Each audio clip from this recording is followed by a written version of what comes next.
I love my country. I am willing to die for my country. I have said that my entire adult life, and I mean every single word of it. But what I am watching tonight, what I am being forced to witness as an American, as a veteran, as a man who spent his career trying to prevent exactly this kind of catastrophe, is not America defending itself. This is not national security. This is not America first. What I am watching tonight is the United States military being used as a mercenary force in service of a foreign government's strategic ambitions, and that turns my stomach in a way I cannot fully put into words. It dishonors every man and woman who ever wore the uniform. It dishonors every Gold Star family who buried a son or a daughter believing they died for something real. And it dishonors the Constitution of the United States, which I swore an oath to defend, because let me be very clear about something that nobody on television tonight is saying out loud. The President of the United States does not have the constitutional authority to launch a war. Only Congress can declare war. Only Congress, not a president acting on a phone call from a foreign prime minister. Not a cabinet of neoconservative advisors who have been dreaming about this moment for 20 years. Not a Secretary of Defense who couldn't find Iran on a map 6 months ago. Congress. And what happened tonight is an impeachable offense. It is unconstitutional. It is unlawful. And in my professional judgment, as someone who spent years working in international law and arms control, it is a war crime. Every American watching right now should burn that into their memory, because the people responsible for this will spend the next several days telling you it was necessary, telling you it was legal, telling you it was a great success, and every single one of those statements will be a lie. Now let me tell you what actually happened, because the gap between what the Pentagon is telling you and what reality looks like on the ground is enormous, and someone has to fill it. We had negotiations ongoing in Muscat. Active, productive, genuine negotiations. The Omani foreign minister was in the room. Both sides, American and Iranian, described the first round as a good start. A second round was scheduled for Geneva. Iranian diplomats were sitting across the table from American envoys in what they believed was good faith diplomacy, because the President of the United States had gone to Saudi Arabia just weeks before, stood on that stage, looked into the cameras, condemned neoconservatives by name, condemned endless wars in the Middle East, and told the world that he was a president of peace, that his administration was different, that the era of regime change was over. And all along from the very beginning, it was theater. It was a setup. It was a carefully constructed deception designed to lull Iran into a false sense of security, to keep their guard down, to keep their diplomats at the table, so that when the moment came, they would be caught off guard. And it worked. Iranian chief negotiator Shamkhani is dead tonight. He was killed in these strikes. Trump killed the Iranian negotiating team. The men who were sitting across from our diplomats trying to find a peaceful solution, they are dead. So let me ask you something very simple. Who in the world will ever sit across a table from an American diplomat again? What country, what leader will ever take American assurances at face value after tonight? I sure as hell wouldn't. The answer is nobody. We have just told the entire world that American diplomacy is a weapon of deception, that our negotiations are a prelude to military action, and that our word means absolutely nothing. That damage cannot be undone in years. It may not be undone in decades. Now let's talk about the military reality, because the cheerleaders in Washington and their friends in the media are going to spend the next 48 hours telling you this was a decisive, overwhelming success. And I need you to understand why that framing is not just wrong, it is dangerously, catastrophically wrong. There is an old saying that every military officer learns early in their career. Don't strike the king unless you plan on killing the king. Because if you strike the king and the king is still alive, the king is coming for you with everything he has. And here's what Washington does not seem to understand about Iran. Iran is not Libya. Iran is not Afghanistan. Iran is not Iraq in 2003, where we rolled in with overwhelming force against a military that had been hollowed out by a decade of sanctions and whose leadership was already thinking about exile. Iran has a population of 90 million people. Iran has a defense industrial base that has been hardened by 4 decades of economic warfare. Iran has been preparing for this specific scenario, a joint American-Israeli strike, for years. They ran the simulations, they dispersed their assets, they hardened their command and control. They did not wake up this morning surprised. They woke up this morning knowing exactly what to do and exactly how to do it. And now look at what is happening. Iranian missiles are already striking American bases in Bahrain, Qatar, Kuwait, Jordan, the UAE. Explosions are being reported in Saudi Arabia. Iraqi Shia militias have joined the attacks on American military installations across the region. We have 40,000 American troops stationed across the Persian Gulf right now. 40,000, and they are exposed. They are targeted, and some of them are dying tonight. A Shahed 136 drone cost $20,000 to build. A single Patriot interceptor missile costs $4 million. I want you to sit with that math for a moment. I want you to think about what happens to our air defense inventory when Iran launches wave after wave of drones and ballistic missiles at our bases, our ships, our personnel. Our magazines are not infinite. Our supply chains are not instant. I believe that when Washington planned this operation, they were looking at a war lasting single digits of weeks. Maybe 4 weeks, maybe 5.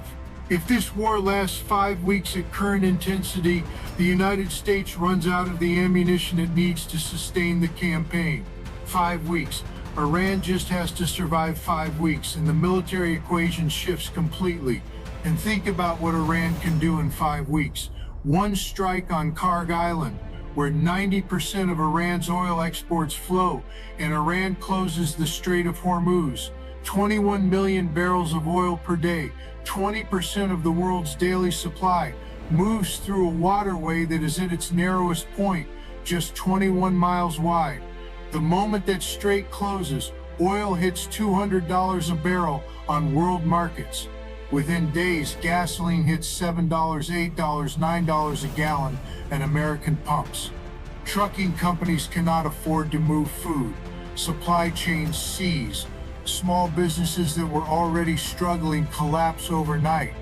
Every working family in this country, every single one, feels the pain within a week. That is not a war happening far away in the Middle East anymore. It is a war happening at the American kitchen table, in the American grocery store, in the American gas station. And nobody asked the American people if they wanted it. 77 million Americans voted for Donald Trump. I know many of them. They voted for a man who stood on stage after stage, rally after rally, and said the words clearly: no more foreign wars, no more regime change, America first. I will stop the march toward World War III. Those voters did not sign up for this. They voted to secure the border. They voted to bring down inflation. They voted to restore the rule of law. And tonight they are watching their president betray every single promise he made to them, fighting a war that has nothing to do with keeping them safe and everything to do with satisfying the demands of a foreign government and the neoconservative apparatus that has captured his administration. As for the nuclear sites, Fordow, Natanz, Isfahan, let me tell you exactly what happened, because I know how battle damage assessment works, and I am not going to let Washington spin this unchallenged. Natanz had already been struck multiple times by Israel before tonight. Whatever centrifuge cascades were there of any real military value had been evacuated long ago, moved to dispersed locations, moved underground, moved to facilities we do not even have in our targeting database. Isfahan, we fired 30 cruise missiles into that complex, and the administration is already quietly acknowledging that the facility was deeper underground and more protected than expected, which in plain English means we accomplished less than we claimed. And Fordo sits 80 meters beneath a mountain. The GBU-57 massive ordnance penetrator delivered by a B-2 stealth bomber is the only weapon in our arsenal capable of potentially reaching it. One weapon, one aircraft against a target that has had years to harden and years to evacuate its most critical assets. The Iranian nuclear program was not in those buildings tonight. It was moved. They knew this was coming. So we put stealth bombers over empty targets. We fired cruise missiles into reinforced concrete. We killed civilians. We killed diplomats. We started a regional war, and we called it a decisive victory. It was not a military operation. It was political theater performed with live ammunition, and American service members paid for the ticket with their lives. Russia and China are not spectators in what is unfolding tonight, and anyone in Washington who thinks they are is living in a fantasy. China has invested hundreds of billions of dollars in Iranian infrastructure, energy, and military capability. Iran is absolutely central to the Belt and Road Initiative and to Beijing's long-term energy security strategy. Russia has been providing Iran with advanced radar systems, electronic warfare technology, and missile guidance assistance. The Iranians have been studying Russia's experience in Ukraine, learning what works, learning what doesn't, and applying those lessons to their own defense. Both Moscow and Beijing are watching something far larger than Iran tonight. They are watching whether the United States can actually win this war. Because if the answer is no, and I believe the answer is no, then the entire architecture of American military deterrence, the credibility that has underpinned our global position since 1945, begins to erode in ways that cannot easily be reversed. And if Iran's survival is genuinely threatened, if we push toward the actual destruction of the Islamic Republic, I do not know where the limit of Russian and Chinese tolerance is. Neither does Washington. And the fact that they have not asked that question publicly and seriously tells you everything you need to know about the recklessness of what they have done. This ends one of three ways. Either Washington finds a diplomat with the courage to fly to Moscow or Beijing and ask for help brokering an exit, the way Strobe Talbot ended the Kosovo campaign in 1999 by flying to Moscow and convincing the Russians to withdraw their support from Belgrade. Or this escalates until one side runs out of weapons and the will to fight, and I have told you tonight which side reaches that point first. Or, and this is the scenario I have dedicated my career to preventing, someone in the Situation Room decides that the only way to destroy Iran's deeply buried facilities, the only way to achieve the regime change they promised, is with a weapon that can reach 80 meters underground and vaporize everything it touches. And if that day comes, if an American president authorizes the use of nuclear weapons against a non-nuclear state, America does not just lose this war. America loses itself. America becomes, in the eyes of the entire world, the most dangerous and evil nation on earth. Every alliance we have built since 1945 fractures overnight. Every nation that has sheltered under the American security umbrella begins making other arrangements. And we will have broken the one taboo, the one absolute prohibition that has kept this planet from nuclear war since Hiroshima and Nagasaki. I have spent my entire adult life working to prevent that from happening. I gave years of my life to arms control, to non-proliferation, to the idea that human beings are capable of pulling back from the absolute brink. Tonight, for the first time in my career, I am genuinely not sure that we are. Every American watching right now needs to call their representative. Tonight, not tomorrow. Tonight, because the people who started this war did not ask for your permission, and the people who can still stop it from becoming something truly catastrophic need to hear from you before it is too late. God help us all.